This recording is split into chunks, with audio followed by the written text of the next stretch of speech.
एक C program हमको यहाँ पे दिया गया है और हमें ये बताना है कि इस प्रोग्राम का आउटपुट क्या होगा। साथ ही 4 ऑप्शंस हमको दिए गए हैं। इन 4 ऑप्शंस में से एक ऑप्शन हमारा आंसर है।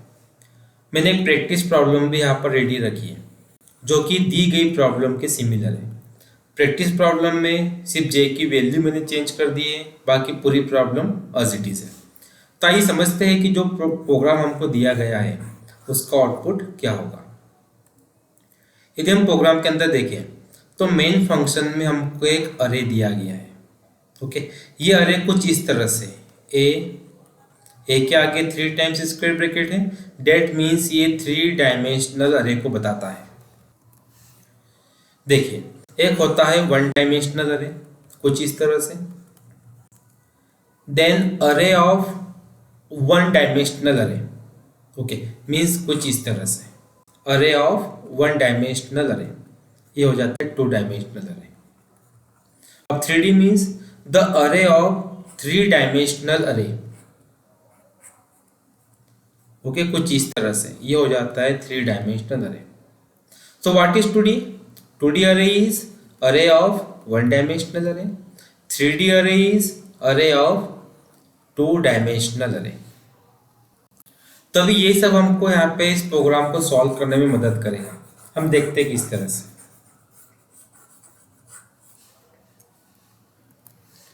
तो हमारे सामने दिया गया है एक 3 डायमेंशनल अरे कुछ इस तरह से। तो जो पहला 3 हमारे पास है ये बताता है नंबर ऑफ ब्लॉक्स को। अब नंबर ऑफ ब्लॉक्स क्या होता है हम देखेंगे। ओके, जो सेकंड 3 है ये बताता है कि हर ब्लॉक में कितने 2 डायमेंशनल अरे होंगे। और जो थर्ड 3 है वो ये बताता है कि हर 2 डायमेंशनल अरे में कितने 1 डायमेंशनल अरे होंगे। तो दिए गए एलिमेंट्स को मैंने कुछ इस तरह से लिख लिया है। ओके, जो प्रोग्राम में हमको दिए गए हैं। अब अगर हम यहाँ पर देखें तो जो ऊपर वाली रो है वो बताती है ब्लॉक 1 को, जो उसके नीचे वाली रो है ये बताती है ब्लॉक 2 को, और जो इसके नीचे वाली रो है ये बताती है ब्लॉक 3 को। तो हम 1 2 3 नंबर ना देते हुए मैं यहाँ पर नंबर दे दूंगा 0 1 2, क्योंकि हम अरे पे काम कर रहे हैं 0 1 एंड 2। अब हम समझते हैं कि 2 डायमेंशनल अरे का 3 मैंने क्या कहा था यहाँ पे। ओके, एंड 1 डायमेंशनल अरे का 3 यहाँ पे क्या है। ठीक है, हम b इक्वल टू 0 पे इस चीज को समझते हैं। देखिए, अगर मैं यहाँ पर देखो b इक्वल टू 0 में, तो एक सेट यहाँ पे 1 2 3 बन रहा है, एक सेट 4 5 6 बन रहा है, और एक सेट 7 8 9। ओके, इस 1 डायमेंशनल अरे 1 2 3 में 3 एलिमेंट है। अनादर 1 डायमेंशनल अरे 4 5 6 में 3 एलिमेंट है। अनादर 1 डायमेंशनल अरे 7 8 9 में 3 एलिमेंट है। ठीक है, तो इसको हम कुछ इस तरह से लिख सकते हैं कि जो 1 2 3 है 2 डायमेंशनल अरे, जो 1 2 3 है 2 डायमेंशनल अरे, इसका इंडेक्स नंबर हो जाएगा 0। जो 4 5 6 है 2 डायमेंशनल अरे, इसका इंडेक्स नंबर हो जाएगा 1। और जो 7 8 9 है 2 डायमेंशनल अरे, इसका इंडेक्स नंबर हो जाएगा 2। ठीक है, अब हम 1 डायमेंशन की बात करते हैं। तो 1 2 3 इसका इंडेक्स नंबर 0 1 2, 4 5 6 इसका इंडेक्स नंबर हो जाएगा 0 1 2, 7 8 9 इसका इंडेक्स नंबर हो जाएगा 0 1 2। अब सेम अगर हम b इक्वल टू 1 के लिए बात करें, सेम तरीका हो जाएगा 0 1 2 10 11 12 का इंडेक्स नंबर, 0 1 2 13 एंड 14 15 का इंडेक्स नंबर, 0 1 2 16 17 18 का इंडेक्स नंबर। अब यदि हम 2D अरे की बात करें तो b इक्वल टू 1 में 0 1 2 जो 10 11 12 है इसका इंडेक्स नंबर 2 डायमेंशनल में 0, 13 14 15 इसका इंडेक्स नंबर 2 डायमेंशनल में 1, 16 17 18 इसका इंडेक्स नंबर 2 डायमेंशनल में 2 हो जाएगा। सेम चीज b इक्वल टू 2 के लिए भी होंगी। मैं डायरेक्टली नंबर यहाँ पुट कर देता हूँ 0 1 2 0 1 2। ओके, टू डायमेंशनल का इंडेक्स नंबर डाल देते हैं, 2d equal to 0, 2d equal to 1 and two dimensional equal to 2। I think three dimensional अरे आपको समझ में आ गया होगा।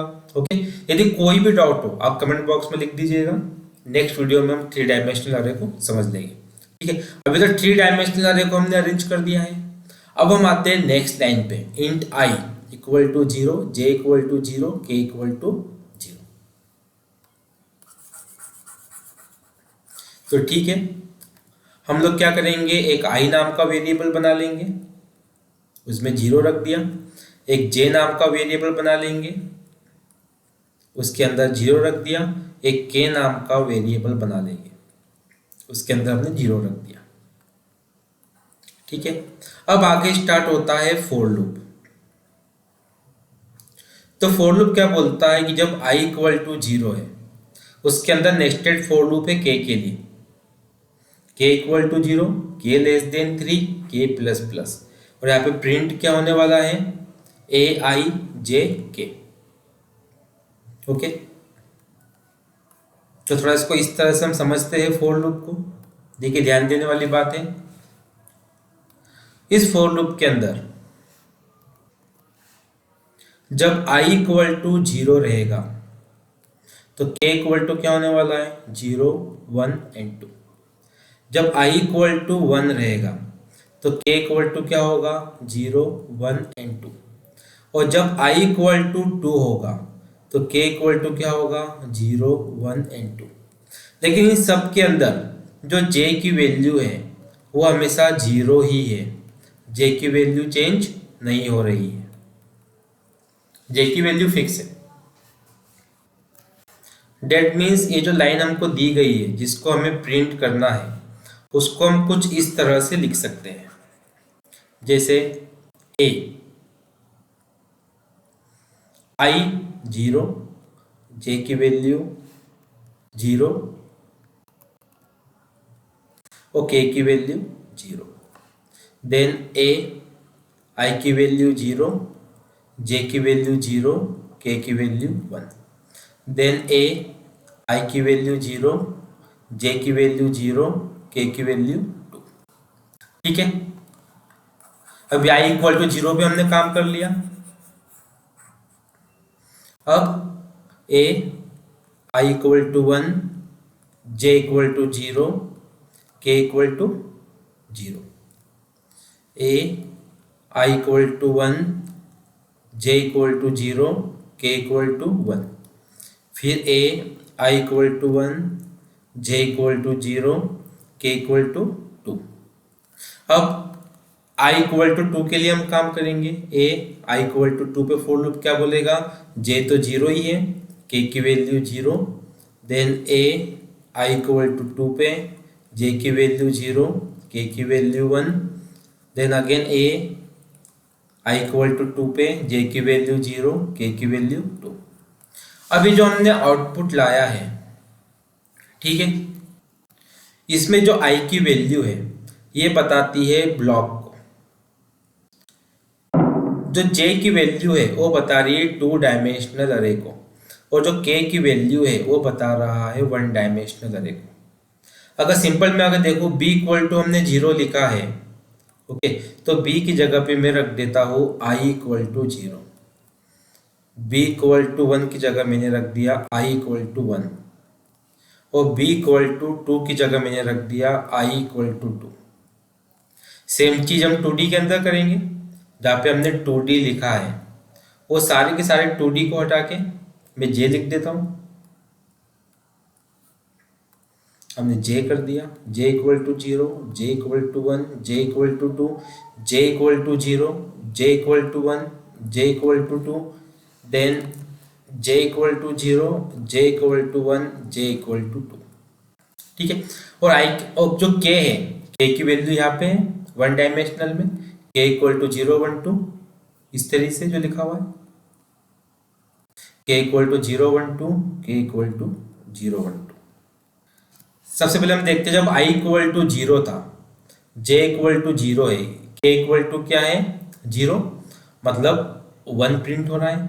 जब i इक्वल टू 0 है, j इक्वल टू 0 है, k इक्वल टू 1 है, तो यहाँ पे 2 प्रिंट हो रहा है। जब i equal to 0, j equal to 0, k equal to 2 है, तो 3 प्रिंट हो रहा है, मतलब 1 2 3। तो पहले वाले जो अरे है इसका आंसर आएगा 1 2 3। अब अगर मैं सेकेंड देखूँ तो i इक्वल टू 1, मतलब हम कहाँ पे आ जाएंगे, इस जगह पे। i equal to 1, j equal to 0, k equal to 0, मतलब 10 प्रिंट हो रहा है। i equal to 1, j equal to 0, k equal to 1, 11 print हो रहा है। i equal to 0, j equal to 0, k equal to 2, मतलब 12 प्रिंट हो रहा है। यानी 10 11 12 सेकेंड के अंदर प्रिंट होने वाला है, 10 11 और 12। अब अगर मैं थर्ड के अंदर देखूँ तो i इक्वल टू 2 पे j इक्वल टू 0 है, k equal to 0, 19। i equal to 2 पे j equal to 0, k equal to 1, मतलब 20। i इक्वल टू 2 पे j equal to 0, k equal to 2, मतलब 21। यानी 19 20 21 थर्ड अरे में प्रिंट होने वाला है। अगर मैं यहाँ पे आंसर देखूँ तो आंसर आने वाला है 1 2 3 10 11 12 19 20 21। यानी जो ऑप्शन ए दिया गया है वो हमारा आंसर है। तो ये था इस प्रॉब्लम का एक्सप्लेनेशन। अब प्रैक्टिस प्रॉब्लम पे आपको वर्क करना है। एंड आपकी तरफ से कोई भी डाउट या क्वेश्चन हो तो कमेंट बॉक्स में लिख भेजिए। नेक्स्ट एपिसोड में आपके डाउट को क्वेश्चन को सॉल्व करने की पूरी कोशिश करेंगे। Thank you for watching.